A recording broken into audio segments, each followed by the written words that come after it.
This ain't going to go well, is it? Keep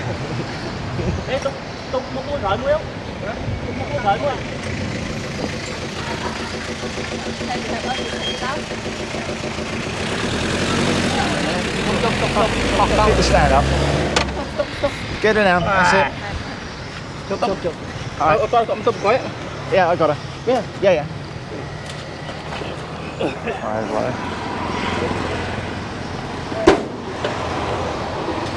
Fucking hell. Where are you? How long has it been since it's been used? Maybe, yeah. How long? He had it before.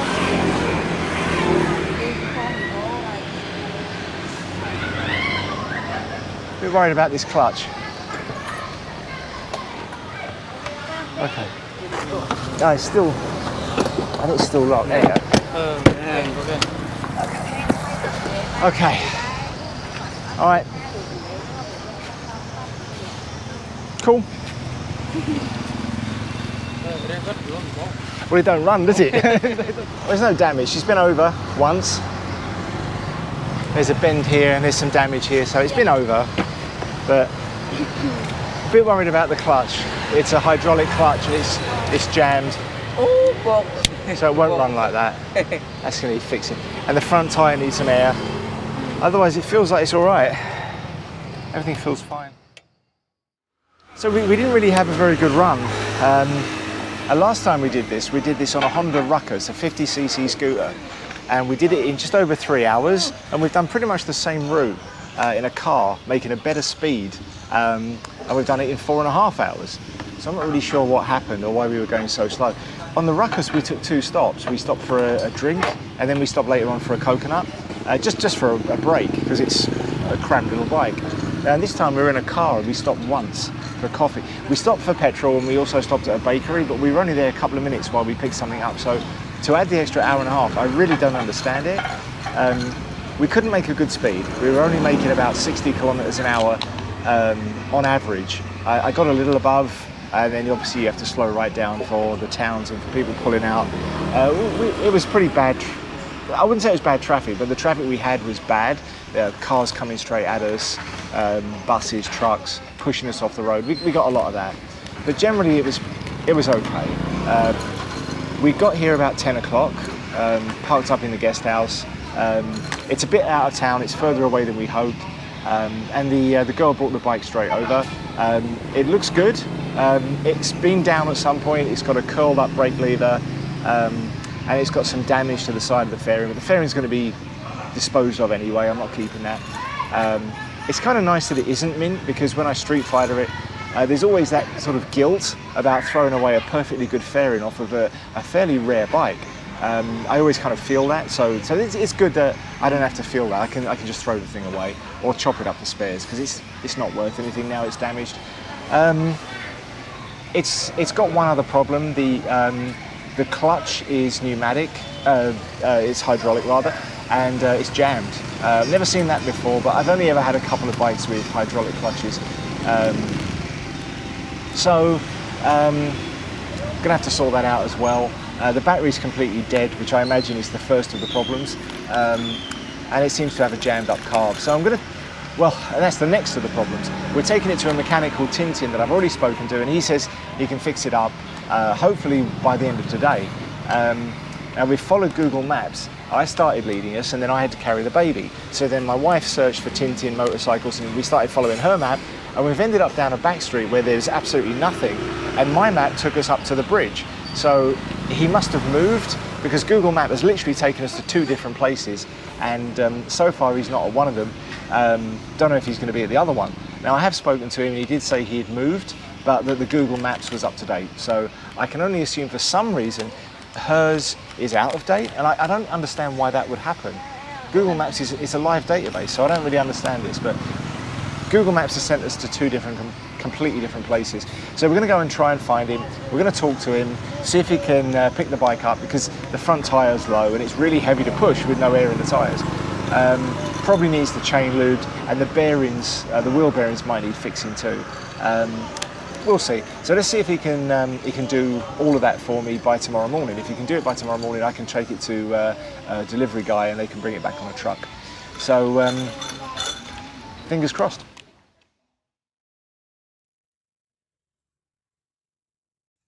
The rear brakes are seized on, so pushing it is almost impossible.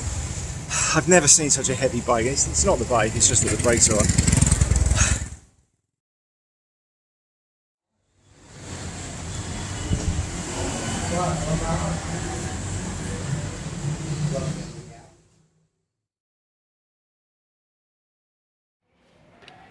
So I finally got it delivered. That was really, really difficult. We met this mechanic in Kampot, Tintin his name was, and he seemed all right. He only wanted to charge me $5 to clean out the carbs, fix the clutch and do the rear brakes that were binding on. $5. So I gave him 10 extra for doing all that work. And he seemed like a nice guy. And then when the car broke down, he helped us out. So that seemed good too. And then he arranged to get the bike back for us. And that's when it all went wrong. It was his uncle's shop apparently that was bringing it back. This is all jammed up. That needs oiling. So he charged me the same price that the delivery company was going to charge, $35. But he was going to bring it to my door, which was obviously better and less hassle. So I thought, yeah, great, let's do that. Up to that point, he seemed really good. But then yesterday it was meant to turn up at 10. And it didn't. It didn't turn up till afternoon. It didn't turn up. I started asking, where's my bike? And he said, oh, I don't know. Find out for yourself. And I didn't have the number of his uncle. Finally got through to him. He gave me I had to ask for his number. He gave me his number. I had to chase him myself. Don't know the name of his shop. So eventually we got in touch. And he said, oh, it's your fault. You didn't get in touch with me, so I haven't got your number. He said, no, I'm going to keep the bike and work on it for you. So you're bloody not. I don't trust you at all. In other words, I'm going to strip your bike down and steal all the bits off it. So eventually, me and the wife bitched at him until we got the bike here. I went looking for it, but I couldn't find his shop. It's not on Google Maps. There's nothing I could find. So that wasn't great. So we eventually got it delivered about 1:15. And it was always, oh, it's going to be there in half an hour, 15 minutes, and it never was. It was all just bullshit. But we got it eventually, and there doesn't seem to be any damage or anything taken off. The rear is broken, but I can't honestly say that I didn't notice it wasn't broken before. So we'll give that one a pass. But I don't think they would have delivered it at all. I think he would have kept it and messed me about and charged money to release it. He wanted $5. I said, why? You know, I've already paid, and I paid over the odds. So I just said, take it up with your nephew. And then he phoned my wife and said, well, I want $5. I said, you're not getting $5 off of me. You know, I've already paid over the odds. You fucked me about. And the only reason he thought he deserved an extra $5 was because he had to hire somebody to drop it down to me. Well, that's your own fault. You know, it's supposed to come to my door at 10 o'clock, but you didn't. So you had to pay somebody else to bring it here afterwards. So I'm not paying for that. So I heartily do not recommend Tintin in Kampot. Not a trustworthy guy, unfortunately. So the bike, the battery was completely dead. So what I've done is I've put it in a charger in a repair caddy, and we're trying to fix it up. And I'm hoping that it springs to life, but we'll see. So there's a pretty good chance this won't work. I'm not sure why the bike was ever not used. For all I know, there could be some serious damage to it, or maybe a blown fuel pump or something. I don't know until I get into it. But for this price, it was only $1,000. I'm taking a chance. So putting the battery on now, and I hope it's got enough power in it to just crank the engine over, and then we're going to put some gas in it and hope she sparks to life. Hope. So let's see if oh, I don't like this. Do not like that. Huh. We haven't even got any lights on the dash. Okay.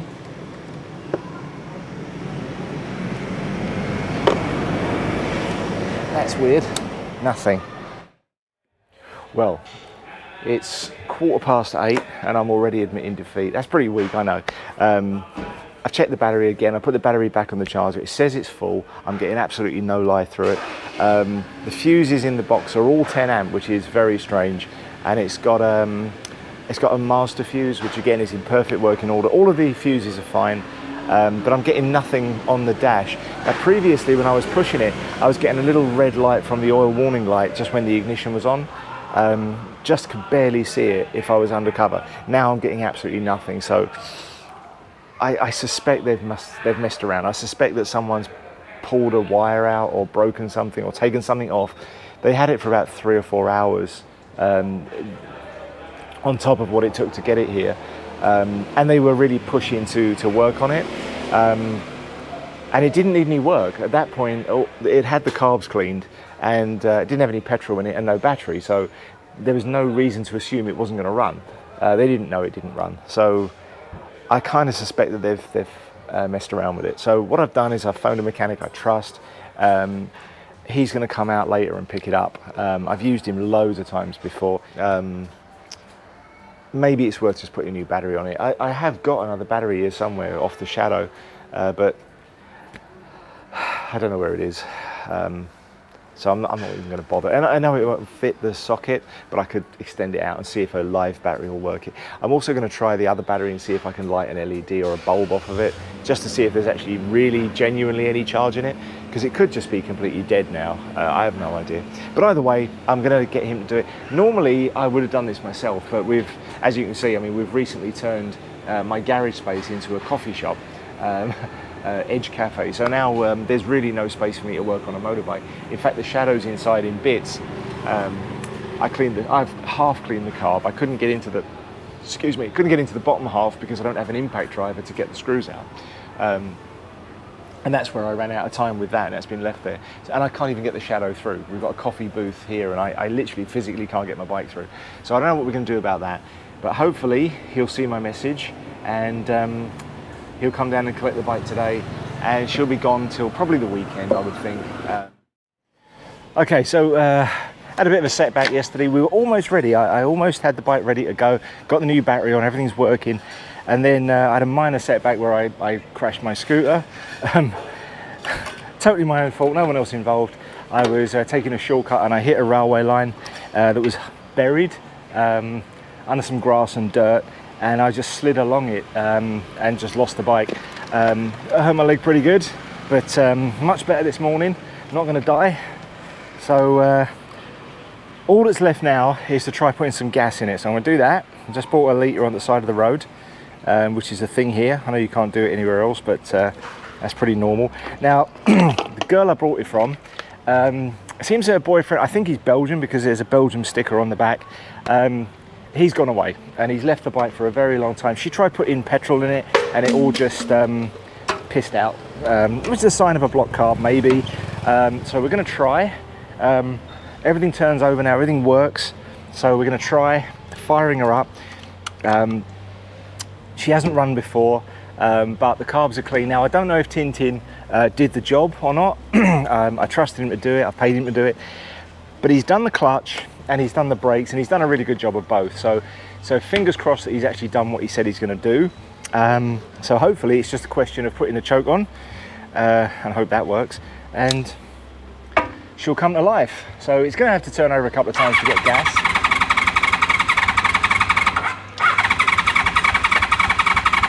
Fingers crossed.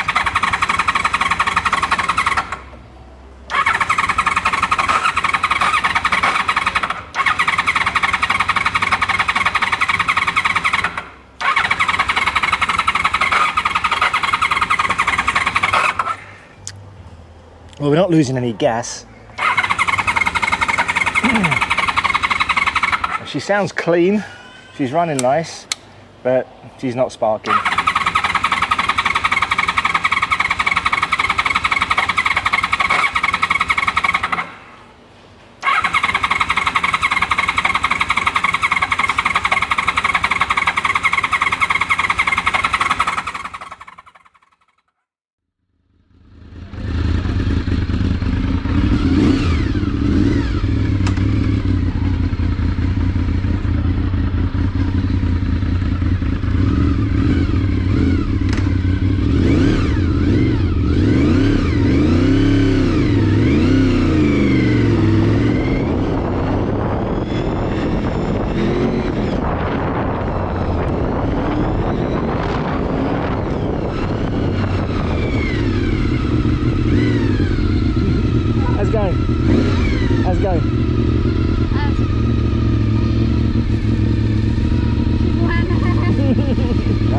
this.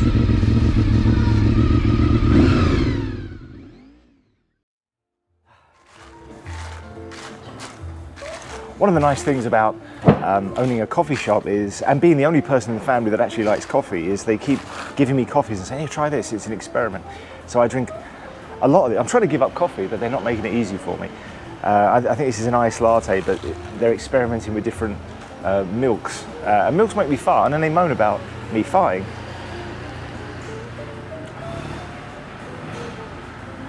Tastes good to me. I've got her back, she runs. I ended up having to take her to a mechanic. I couldn't get her going myself. Too many setbacks this week. And I'm not a mechanic myself, I'm a home mechanic at best. Not really very good with motorbikes, to be honest, when it comes to wiring and stuff. And that's what it turned out to be. We're losing the baby.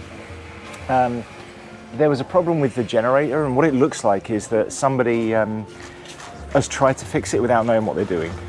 They've bodged all the wiring, they cut a lot of things up. The mechanic, who's a friend of mine, he said it was pretty close to destroying its own CDI, and it's not the bike's fault, somebody just didn't know what they were doing, they hacked up the wiring, so it all had to be put back together. Annoyingly, I bought a brand new battery for it and turned it over, didn't work, and it destroyed the battery as well.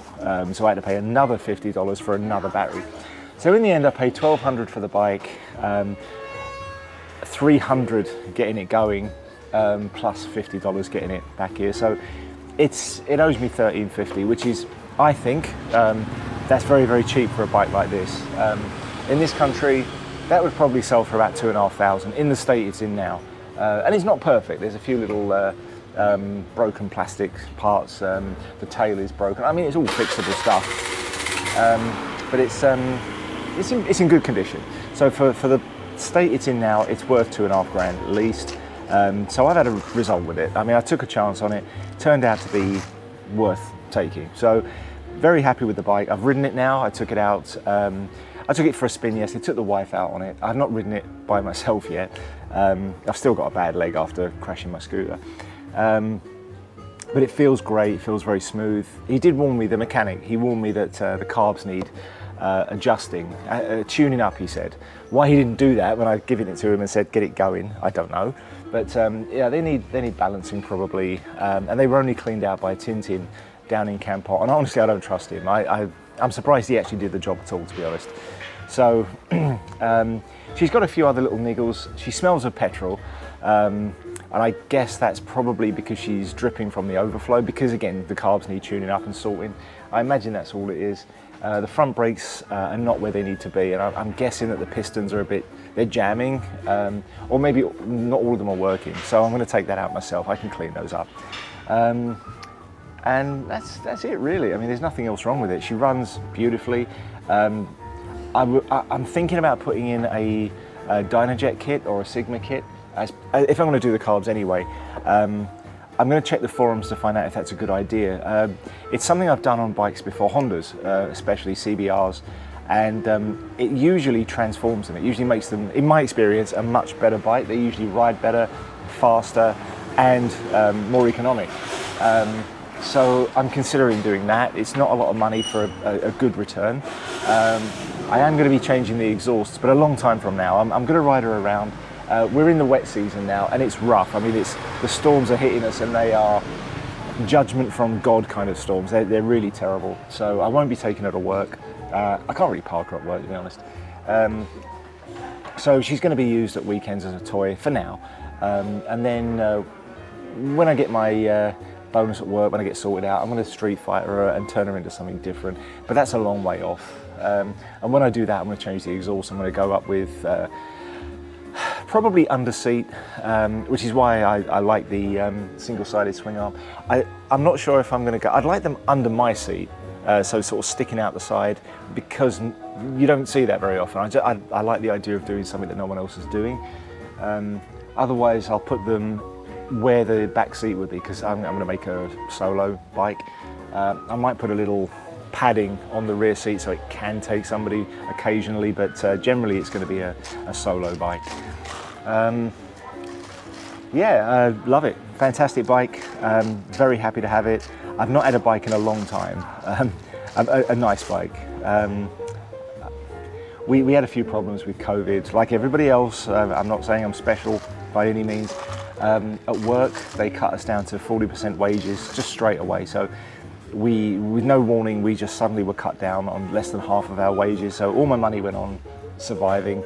Our savings took a hit. We managed, we got by, but I had a Honda X11, a CB 1100 SF, which is basically a super Blackbird with a fairing gone. You tell the owners it's basically a Blackbird with no fairing, and they get really angry. No, it's much more than that. And there are a few other differences, but essentially it's a Blackbird.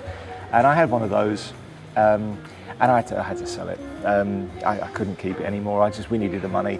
So I downgraded to a Honda Varadero, and that was a big fat lump of a bike that I just didn't like at all. And I got nothing for that. I got $700 for that when I got rid of it. It was in a bit of a state. I bought it as I traded. I sold the X11 and he gave me the Varadero and money on top. We needed the cash. After all this time, I couldn't even tell you where the cash went, just getting by, I think. So it's nice to have a bike again. And my wife bought it for me. I mean, that's pretty awesome. My wife literally gave me the money for it. Not every woman lets you have a sexy 23-year-old and then gives you money for it, but mine did. So I married well. I'm a lucky man. So yeah, I'm a VFR owner. She's called Vinny, which makes perfect sense. VFR, V is the V configuration engine. The F stands for 4. Fourth letter in the alphabet is D, so VD, venereal disease, and Vinny's short for that. So that's what we're going to call her. So, happy Jack.